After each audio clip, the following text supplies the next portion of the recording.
Thank you. Eddie was so fond of you and Mrs. Fitzgerald. He felt horrible about what happened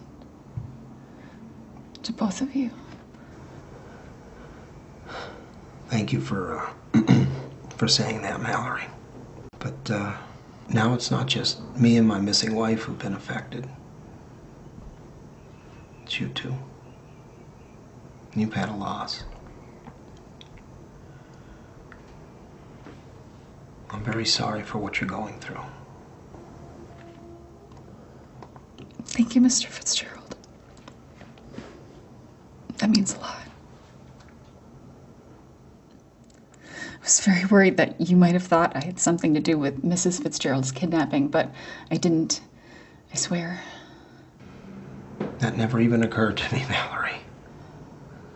Look, I know that Fiona, Mrs. Fitzgerald, has never been responsible for any of the stupid things I've done over the years. I'm just grateful that she forgave me. Eddie was very lucky to have an amazing girl like you to turn to. You're so kind. Such a good person.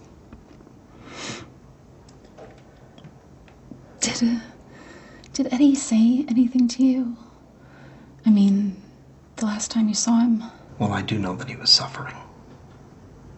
But now you and I need to try to figure out what this Miggs guy may have had to do with Eddie's death and my wife's kidnapping.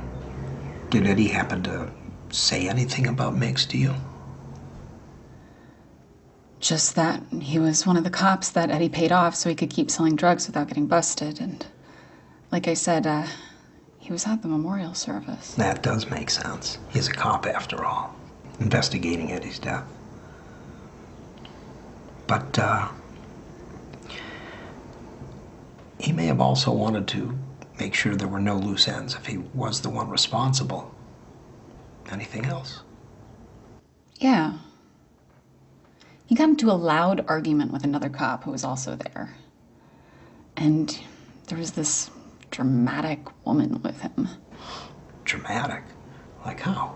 She wore a big black hat with a veil covering her face and Jackie O sunglasses. You know, dark ones with the big round frames. She looked like she walked out of an old movie. I mean, she clearly didn't want to be recognized, but you couldn't miss her. Isn't it strange that Miggs would bring someone along like that? Or bring anyone along if he was their unofficial police business.